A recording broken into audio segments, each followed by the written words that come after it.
Europe 1. Le journal de 7h sur Europe 1, Christophe Lamar. Bonjour Christophe. Bonjour Dimitri, bonjour à tous. Le ras-le-bol face à la répétition des attentats à Mulhouse. La population ne décolère pas au surlendemain de l'attaque au couteau qui a fait 1 mort et 7 blessés. Le profil du terroriste interroge une fois de plus un Algérien fiché pour radicalisme avec obligation de quitter le territoire français. De quoi sidérer les Mulhousiens. Reportage Mélina Fachin. Au lendemain de cette attaque au couteau, il ne reste plus beaucoup de signes visibles du drame ici, devant le marché couvert de Mulhouse. Quelques rubans de police et une poignée de fleurs et de bougies en hommage à l'homme tué samedi. Virginie et sa fille Léana sont venues déposer une rose. C'est surtout ma fille qui voulait symboliquement déposer une fleur. Enfin, on est humain et de voir ça... c'est juste horrible. On n'enlève pas la vie à une personne qui a de la famille, qui a des enfants, qui a des petits-enfants. C'est triste. Mais au-delà de la tristesse, il y a aussi l'incompréhension, un sentiment d'injustice et de lassitude. Jean-Frédéric Bechler est le président de l'association des commerçants du quartier. Là où il faut lutter, c'est la présence des gens qui n'ont pas été sur le territoire français. Ces OQTF, c'est scandaleux d'entendre ça. Parce que cette personne aurait dû être au minimum, si elle avait des problèmes psychologiques, internée dans un établissement psychiatrique, pour éviter de causer des dangers.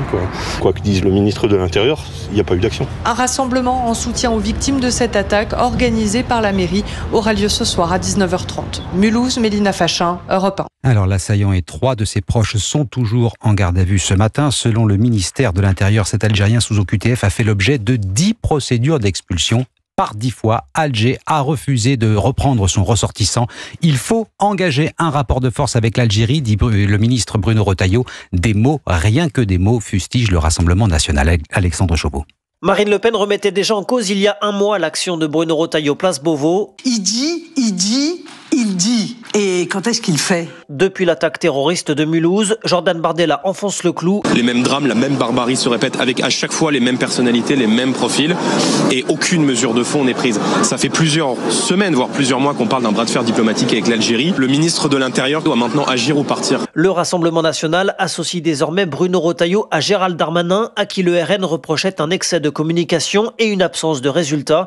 Éric Ciotti, lui, s'en prend au comité interministériel de contrôle de l'immigration, convoqué mercredi par François Bayrou. Les clandestins et OQTF tremblent déjà, ironise le président de l'UDR. Des attaques ciblées vers Bruno Retailleau qui bat des records de popularité ces dernières semaines.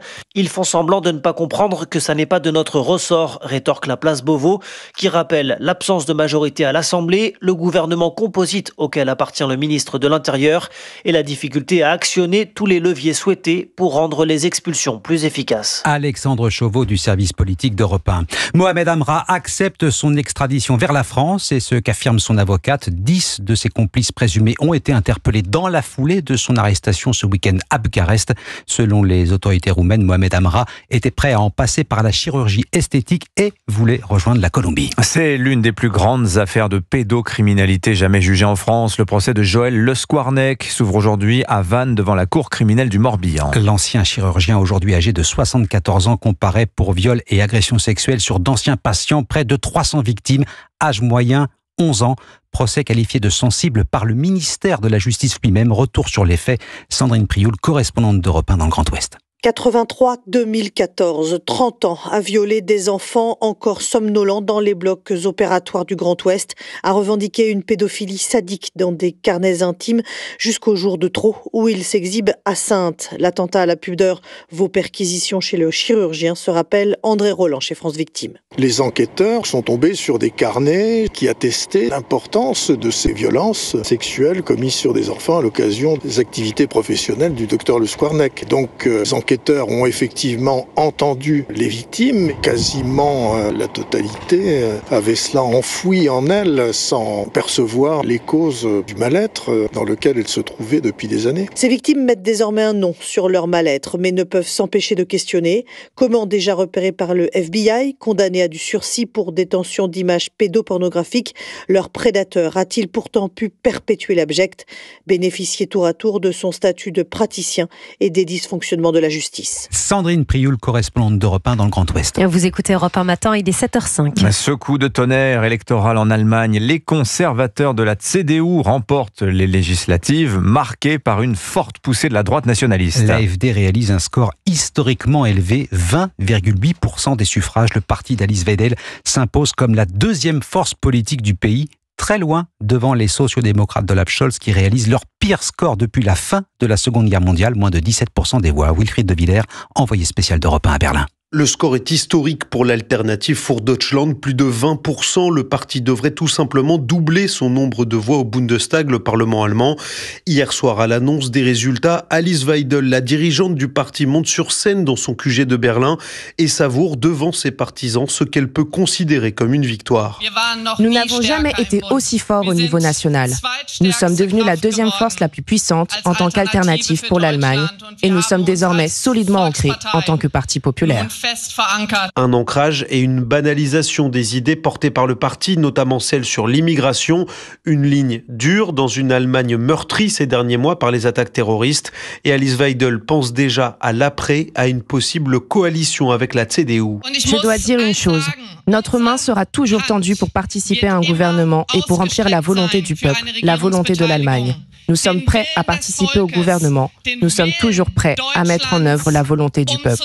Reste que les autres partis excluent pour l'instant toute alliance avec l'AfD, un front commun qui pourrait se fragiliser à l'avenir. Wilfried de Villers, envoyé spécial d'Europe 1 à Berlin. C'est 3 ans jour pour jour après l'agression russe en Ukraine. Pardonnez-moi, mon cher Christophe. Vous êtes tout pardonné. Emmanuel Macron doit s'entretenir aujourd'hui à Washington avec Donald Trump. Vladimir Poutine s'adressant au monde après le déclenchement de l'invasion en Ukraine. C'était il y a effectivement 3 ans. 3 ans plus tard, entretien à Washington en tête-à-tête dans le bureau ovale fixé à midi heure locale. Déjeuner puis conférence de presse commune à 21h ce soir. Le président français compte bien faire des propositions à Donald Trump, briser le pas de deux entre Américains et Russes, faire entendre la voix de l'Europe. Le défi est immense pour le chef de l'État, Caroline Baudry. Emmanuel Macron est attendu sur la forme après avoir expliqué sur les réseaux sociaux jeudi les propos qu'il tiendra face à Donald Trump. Comment être crédible face à la Chine si t'es faible face à Poutine, dit-il en guise de répétition générale. Un style risqué selon Patrick Martin-Genier, enseignant à Sciences Po, spécialiste des questions internationales. Il ne me semble pas assez familier avec Donald Trump, même si Emmanuel Macron semble tutoyer tout le monde. Une confrontation verbale pour le mettre face à ses contradictions ne me semble pas dans les usages ni diplomatique ni politique. Le président français a intérêt à se montrer positif, dit-il, pour échanger sur le fond. En disant qu'est-ce que peut apporter l'Europe? Que veut le président des États-Unis? C'est le même président qui a dit que Macron, en réalité, il n'avait strictement rien fait pour mettre un terme à la guerre. Je ne sais pas si on peut en attendre grand-chose de nature à faire changer de stratégie le président américain. L'Europe et la France sont encore loin de la table des négociations, selon lui, même s'il note des divergences dans l'administration Trump. Référence à l'émissaire américain en Ukraine, Keith Kellogg, plus enclin à associer le vieux continent. Caroline Baudry. Et après Emmanuel Macron aujourd'hui, le Premier ministre britannique Keir Starmer tentera à son tour jeudi de convaincre Donald Trump. Et tandis que plusieurs dirigeants étrangers se retrouvent aujourd'hui à Kiev, l'Europe annonce la tenue d'un sommet spécial Ukraine le 6 mars. Un mot de football, victoire du PSG 3-2 face à Lyon hier soir, dernier match de la 23e journée de Ligue 1. Les Parisiens, solides leaders du classement avec 13 points d'avance sur Marseille. Le rugby est la 3e journée du tournoi Destination. Les Bleus n'ont pas fait de sentiment face à l'Italie. 73-24 pour le 15 de France qui affrontera le leader irlandais chez lui le 8 mars. Enfin, un résultat de la 17e journée du top 14, c'est toujours du rugby bien sûr. Bordeaux-Bègles s'impose 22-18 sur Clermont mais glisse de la 2e à la 3e place. Merci Christophe Lamar, c'était votre journée.